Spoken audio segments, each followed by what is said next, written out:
Hello प्यारे बच्चों, 24 फरवरी 2025 जिसका हमने बेसब्री से पूरे साल इंतजार किया है, बस कुछ ही दिनों में आने वाली है। हिंदी का पहला पेपर है हमारा और इसके लिए निरंतर आप लोग मेहनत कर रहे हैं, निरंतर आप लगे हुए हैं सारे इंपॉर्टेंट टॉपिक्स को तैयार करने में। जो आपको जो भी बता रहा है, आप वो सब कुछ इस टाइम पर रेडी करने के लिए बिल्कुल जो है तत्पर हैं। अच्छा, लेकिन आपका 24 फरवरी का पेपर कैसा जाएगा, ये बच्चों उन सारी तैयारियों से भी बढ़ करके इस बात पर निर्भर करेगा कि आपने उस 3 घंटे में कॉपी को लिखा कैसे है। हिंदी का पेपर है, लिखना बहुत ज्यादा पड़ेगा, तो गाइस हमें कैसे लिखना चाहिए, एग्जामिनर कौन कौन से पॉइंटर्स को देख करके हमें फुल मार्क्स देगा, कैसे हाशिया खींचना है, कितने पेज में हमें आंसर लिखना है, हेडिंग कौन सी डालनी है, किन किन वर्ड्स को हाईलाइट करना है, जीवन परिचय कैसे लिखना है, निबंध कैसे लिखना है।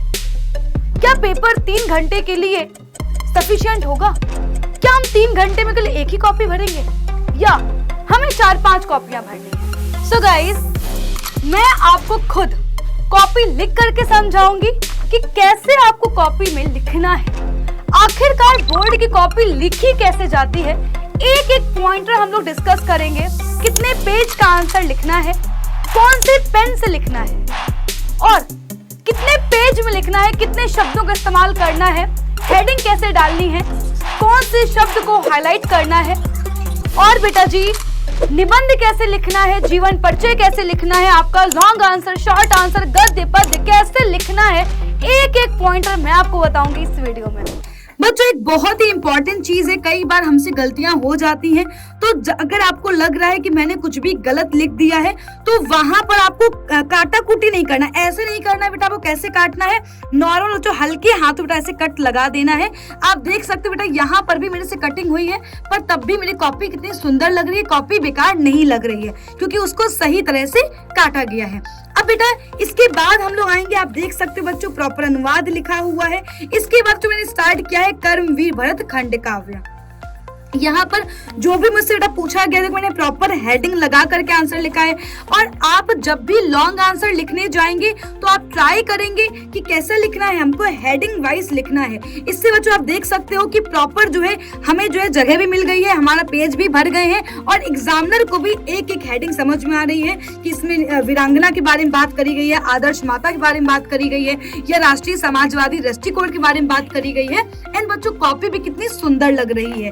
अब बच्चों आते हैं, जैसे मान लो कि हमें जो है कोई अगला प्रश्न स्टार्ट करना है, तो जैसे बच्चों आप देख सकते हो कि यहाँ पर ऊपर मैंने सिर्फ और सिर्फ 3 लाइनें ही मेरी भरी थी। तो बच्चों ऐसे केस में आप अपना जो अगला उत्तर है वो यहीं से लिखना शुरू कर सकते हैं। अगर लग रहा है जैसे बच्चों लेट सपोज कि मान लो अगर मेरा उत्तर यहाँ पर खत्म हुआ होता तो मैं अगला उत्तर बेटा यहीं से लिखना शुरू नहीं करती, मैं नए पेज से करती। तो यानी कि अगर कोई मान लो आप सॉल्व कर रहे हैं और प्रश्न का उत्तर बेटा मान लो कि सिर्फ और सिर्फ उस पेज में 3-4 लाइनें ही बची हैं, तो आप क्या करेंगे, उस केस में नए पेज से अपना उत्तर लिखना शुरू करेंगे। पर अगर सिर्फ और सिर्फ 2-3 लाइनें ही भरी है तो हम क्या करेंगे, हम बच्चों वहीं से ही अपना प्रश्न संख्या डाल करके उत्तर लिखना स्टार्ट कर देंगे। अब बच्चों आते हैं जीवन परिचय पर, जो कि अपना 5 नंबर का है। तो जैसा कि मैंने आपको क्लासेस में बताया हुआ है कि हमें करना क्या है बेटा, हमें प्रॉपर पहले पॉइंटर्स लिखने हैं, उसके बाद बच्चों हम प्रॉपर जो है अपना जीवन परिचय लिखना शुरू करेंगे। तो पहले देखो पॉइंटर्स लिख दिए तो एग्जामिनर क्या करेगा, इतना ही बच्चों देख करके आपको 2.5 नंबर दे देगा। अब बच्चों आएगा बेटा यहाँ पर है ना बेटा, जैसे उसने देखा कि यार देखो रचनाएं भी बच्चे ने प्रॉपर लिखी हुई हैं, रचनाएं को अलग से हेडिंग लगाकर लिखना है क्योंकि बच्चों रचनाएं अलग से बच्चों को जो है मार्क्स देता है। तो रचनाएं अलग से हेडिंग लगाएंगे बच्चों, इसके यहाँ पर क्या होगा, हमें जो है प्रॉपर 5 नंबर मिल जाएंगे। सेम बच्चों क्या करना है बेटा, सेम जो है मुझे पद्यांश का अगर जीवन परिचय लिखना है तो बेटा मैंने क्या किया है, गोस्वामी तुलसीदास का जीवन परिचय लिखना स्टार्ट किया है। सबसे पहले उनके पॉइंटर्स लिखे हैं, उसके बाद उनके बारे में बताया है। अब बच्चों आपसे मैं पूछूं कि आपको उत्तर जो है अपने, जैसे मान लो ऐसे है, आपको पता है बेटा ऐसे जो है 9 नंबर का आता है, 10 नंबर का आता है, तो हमें जो है कितने पेज में लिखना चाहिए। तो बेटा मैं आपसे बोलूंगी बेटा देखो ये पहला पेज 1, 2, 3 4 बेटा इतना पेज आपके लिए सफिशिएंट होगा बेटा। लगभग देखो ये बेटा ये आपका एक पेज काउंट होता है ना बेटा, ये क्या होता है पूरा एक काउंट होगा है ना। तो आपको बेटा करना क्या है बच्चों, पूरा 1 2 3 4 बेटा इतने पेज तो आपको लिखने ही लिखने हैं, तभी आपको अच्छे नंबर मिलेंगे। अगर आप बेटा जो है 10 नंबर का आंसर लिखने जा रहे हो। बच्चों हम कई बार गलती करते हैं, जब बेटा हम लोग खंड काव्य लिखने जाते हैं तो उसमें ही ज्यादा पेज भर देते हैं, पूरा टाइम लगा देते हैं। बच्चों खंड काव्य मात्र 3 नंबर का है, तो हमें करना क्या है बेटा 1 2 यहाँ बेटा देख सकते हो 3। बच्चों इतने पेज मोर देन सफिशिएंट बेटा, क्योंकि 3 नंबर का है तो 3 पेज हमने भर दिए। अब बच्चों आते हैं कि लेट सपोज अगर हमारा कोई पेज छूट गया है। और बच्चों देखो पहली चीज बेटा ये है कि हम गलती से कभी छोड़ेंगे नहीं। और कई बार ऐसा होता है कि मान लो पेज चिपके रह जाते हैं, हमने तेजी से मान लो पेज पलटा और पेज छूट गया, तो बेटा वहां पे ऐसा नहीं करना है कि आप लिख रहे हो वहां पर आपने लिखा कि सर जो है गलती से छूट गया है ना, या फिर जो है आप कुछ और वहां पर लिख रहे हो। बेटा ऐसा कुछ भी नहीं करना है बेटा, पूरी तरह से गलत। तो आप क्या करेंगे बेटा, आप बच्चों जैसे नहीं हम लोग जो है चेक कैंसिल करते हैं बेटा, बिल्कुल आपने ऐसे कर दिया और क्या लिख दिया पी टी ओ लिख दिया, सिंपल बच्चों। बस ये आपको बेटा क्या कर दिया है सफिशिएंट है ना, पेज टर्न ओवर है ना। बच्चों इसका मतलब क्या है कि भैया पेज पलटिए। तो और बच्चों बहुत ही इंपॉर्टेंट थिंग है कि जब भी हम लोग अपनी कॉपी लिखते हैं तो हम लोग करते क्या है, एंड तक लिखते ही रहते हैं। ऐसा नहीं करना है, आपको अपना पेपर उठाना है और आपको मैच करना है कि भाई जो है मैंने क्या फर्स्ट क्वेश्चन लिख दिया बेटा पेपर पे वही टिक मार दो। फिर आपने क्या किया, दूसरा पेज बेटा लिखा है ना, आपने देखा कि हाँ दूसरा लिख दिया है, वहीं पर मैंने क्या कर दिया टिक मार दिया। तुम्हें करना क्या है बच्चों, पेपर को मैच जरूर करना है, क्योंकि देखो ये सवाल हर एक बच्चों सवाल 2 नंबर 3 नंबर 5 नंबर समेटे हुए हैं, तो बच्चों कोई भी गलती से नहीं छूटना चाहिए।